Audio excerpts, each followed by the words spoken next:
Okay, hi everyone, welcome back to another video. For this week's, I'm not gonna really do workout videos because of the fact that I have my left arm a little inflamed. I just pushed too much doing tricep extensions and I just hurt a little bit myself, and so I just wanna give time for my body to heal back up. And so probably I'm gonna maybe upload one or two videos like showing you like some abs routines and some legs exercises, but that should be it. So I decided, because I'm also studying during this time for exams that I'm gonna have in September, physical therapy exams. I decided, why not, I'm gonna continue this series when I explain, every different part of our body. I explain it anatomically, especially the muscles, and then and hopefully in that way you can learn something and you can start training smarter as well, because when you understand how a muscle is attached and how it works, it's much easier to find a way to train that muscle and to isolate it or to stretch it or to use it properly. So in the past months, I've done biceps, brachialis and brachioradialis, and then I've covered the abs. So the very last workout topic video I had was about the abs. So right now I'm gonna just move up and I'm gonna talk about the chest area. Everything that I'm gonna say and all the exercises I may present are gonna be regarding calisthenics, because that's the sport I do. We'll not talk about like gym or weights or machines or stuff like that. Yeah, so hopefully you guys can learn something and find these videos as well like instructive and learning. So chest. Normally with the chest we are referring to one big muscle that is called the pectoralis major. So it's this muscle that is split into three heads, so three parts, depending on which is going to originate from, and it's going to just cross over the chest. In this case it's a bilateral muscle, so it means that we have one for each side, and it's going to just run across the chest from the midline towards the arm, and then it's going to attach laterally to the external portion of the humerus, so the arm bone. And now it's important to distinguish between the three heads, because the different direction of the fibers can really you can train those heads more depending on the motion that you do, because the fibers are moving in different directions. So we have the upper head, also called clavicular head, because it's going to originate from the clavicle right here, and it's going to run pretty much like downwards, and it's going to attach to the bottom part of this part of the humerus bone, and so the fibers are going to run like this, so almost like very similar to the deltoid, so very almost parallel to the deltoid, just like this, right? Then we have the middle head, also called sternal head, because it's going to originate from the sternum, so from this bone right here. And so this is the wider portion of the pectoralis major, of the muscle, and it's quite thick, and it's going to just run pretty much horizontally, and it's going to touch right in the middle of the bone. And then we have instead the last, so the lower head of the pec, that is also called the abdominal head, because it's going to originate from the abdominal fascia down here and from the ribs as well. And so this part of the pec is the fibers are gonna actually run upwards, so towards this side, and they're gonna attach to the upper part of the bone. So you can see that the three heads, the upper head is gonna attach to the lower part of the tuberculous here in the right side of the arm. The middle head is going to attach in the middle, and then the lower head is going to attach to the superior part of the bone.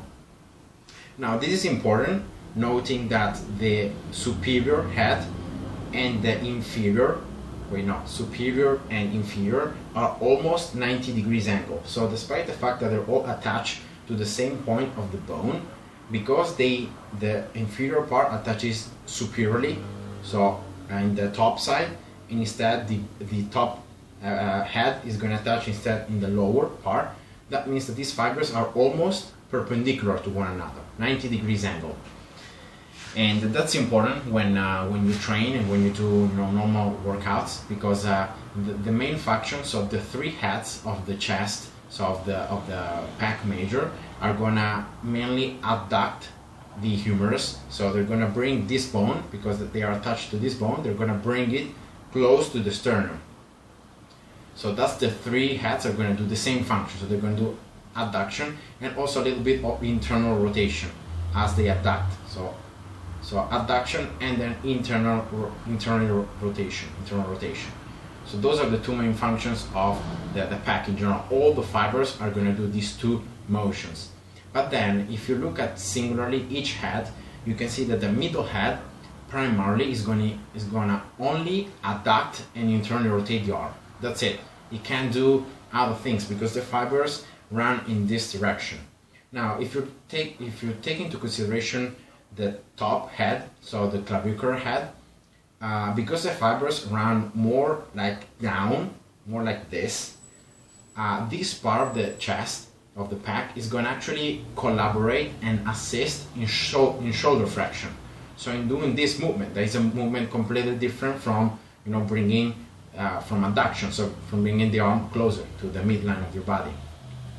And that's exactly because these fibers are going to run in this direction. So in shoulder flexion, you can see that the pec is actually, the upper head is actually working a little bit. It's assisting, of course, because the main muscle that's going to do this movement is the anterior deltoid.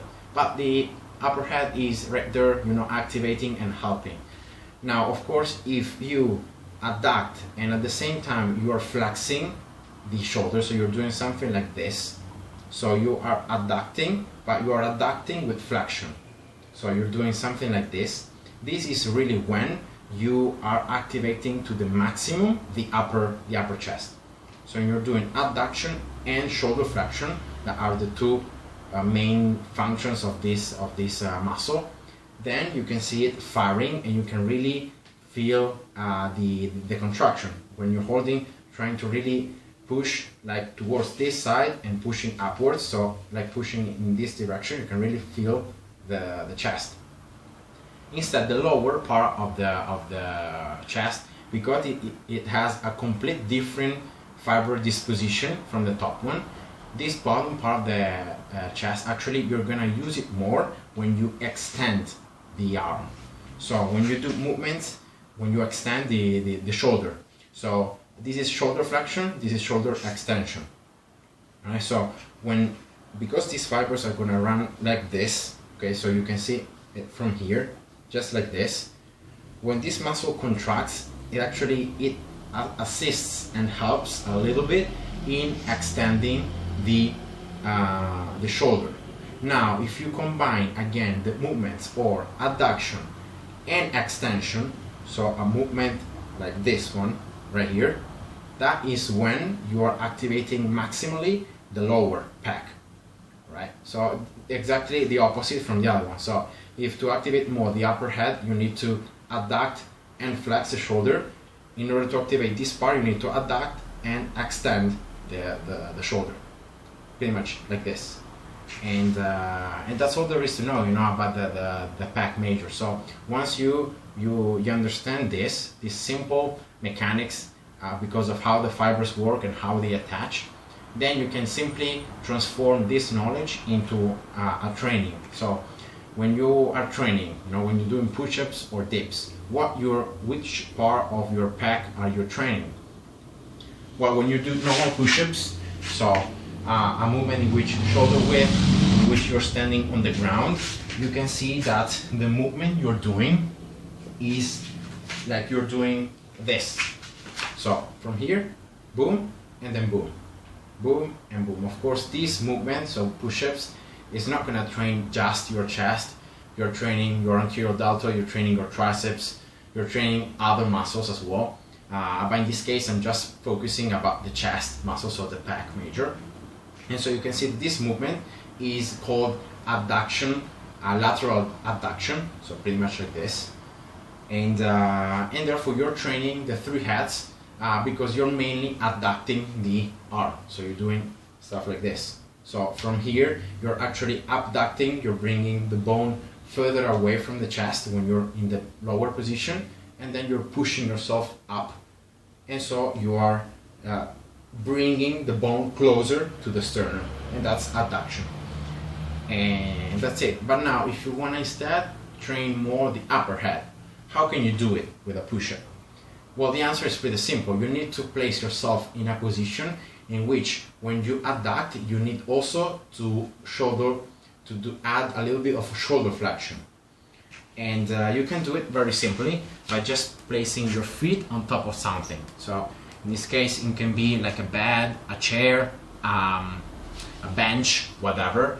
The higher you go with the feet, the more you're going to have this flexed position of the shoulder, and the harder it will be for the upper pec. Of course, here again, you're training as well the triceps, you're training the anterior deltoid, you're just not training the upper pec, but you know, we're talking about compound movements. And so by doing this simply, so taking your feet all onto something and your hands on the ground, when you do a push-up, so you go down and then you go up, you're actually, it's like you're doing this. So you're going down and then you're doing the adduction with the flexion that I talked about earlier.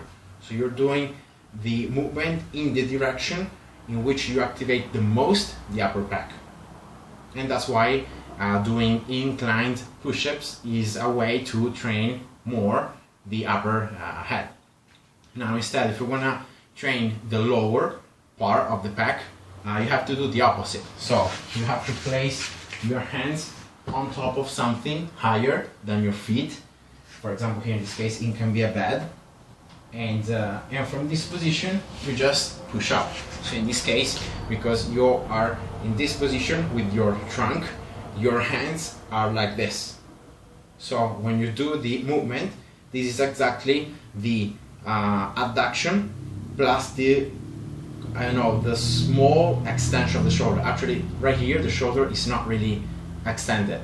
But compared to having the arm like 90 degrees, so like this, if you're doing something like this movement, because it has a little more extension, is going to activate more the lower pec. And that's all there is to know. So very, very simply, push-ups, just by doing incline, decline on the ground, you can target more the different areas of the pec major. Now, when you're doing dips instead, it's another pretty famous exercise.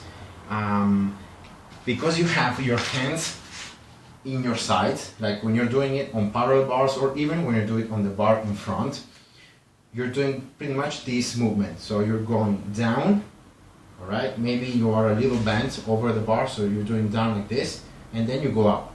So you can see that, yes, you're doing abduction, but here the main muscle that is working is the lower pec, because you are already in this position almost neutral, very, very extended of the shoulder. So the shoulder is not flexed. So you're not doing this like dips, you're doing them like this. You know, the gravity is pointing downwards.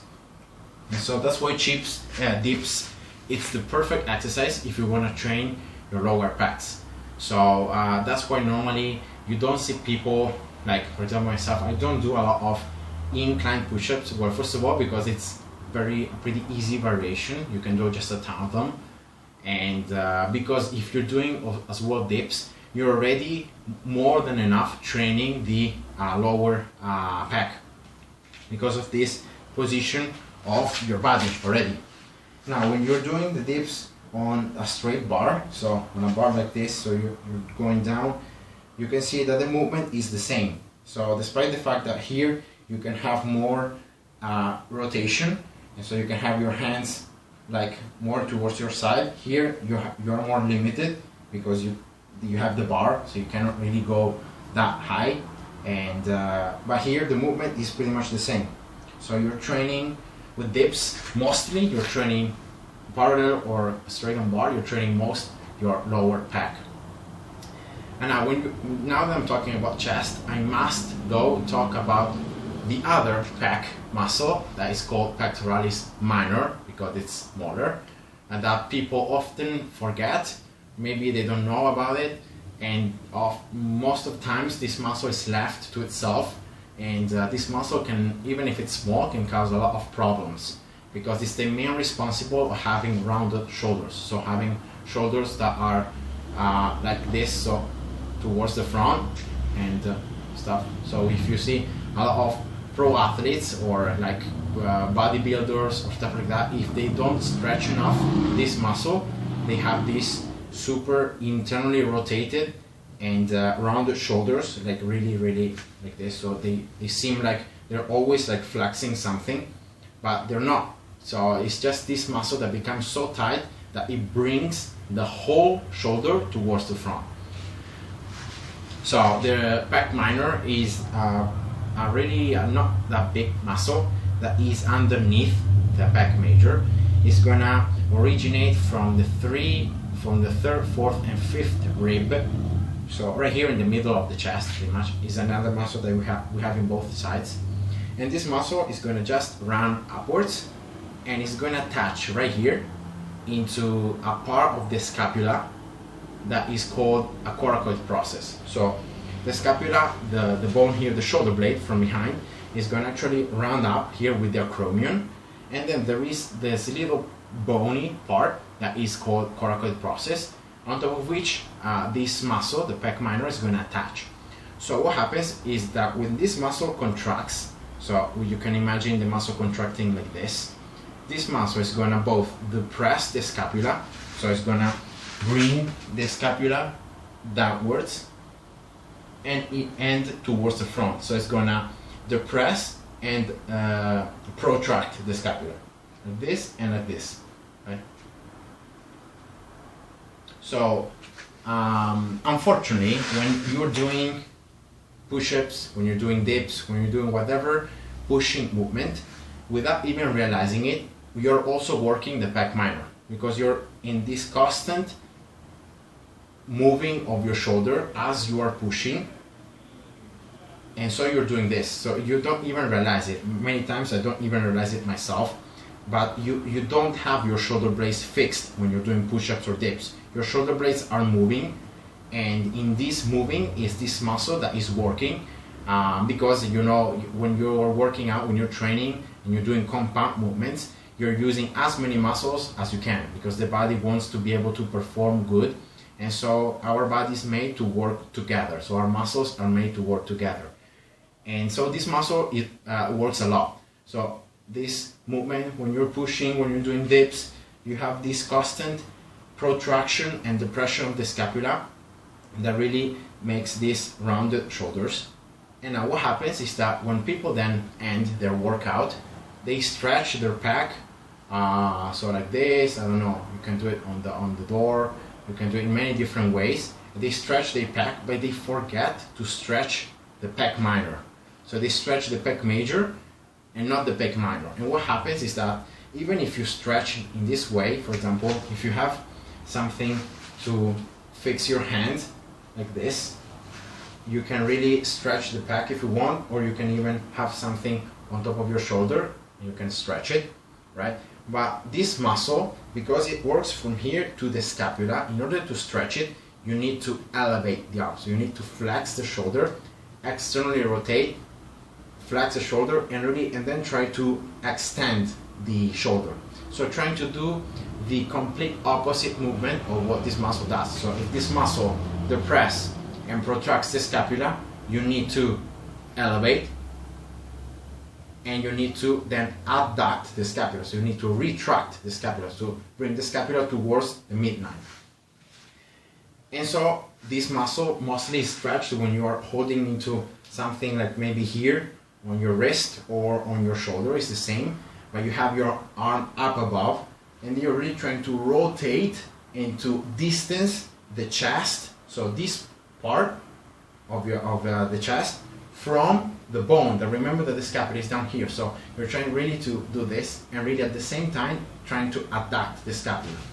I don't know if you can see it from behind, like my left scapula right here. I'm trying to like externally rotate, doing this, and then at the same time trying to adduct the scapula, so to retract it, so to bring it closer to the midline, to my to the spine, right? So that's what I'm trying to do as I'm rotating the trunk, and I'm trying really to stretch this muscle. Now, of course, doing it like this doesn't work because you need to, you know, relax the muscle. So if you're holding the shoulder and you don't really are holding onto anything, it doesn't work. But that was just an example. So very, very important after every like chest workout that you do, stretch this muscle because it's quite important, and you're gonna already, you can see that just by training the opposite muscles of the pec. So the antagonist muscles of the pec minor are the rhomboids. So the muscles that are going to actually retract the scapula. So you're going to bring your scapula back, right, like this.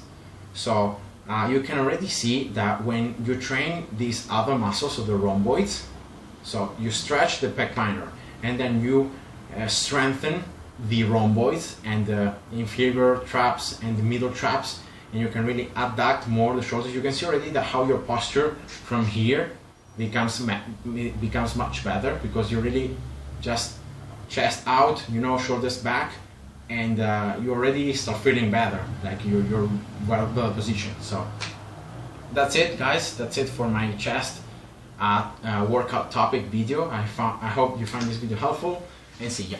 Bye bye.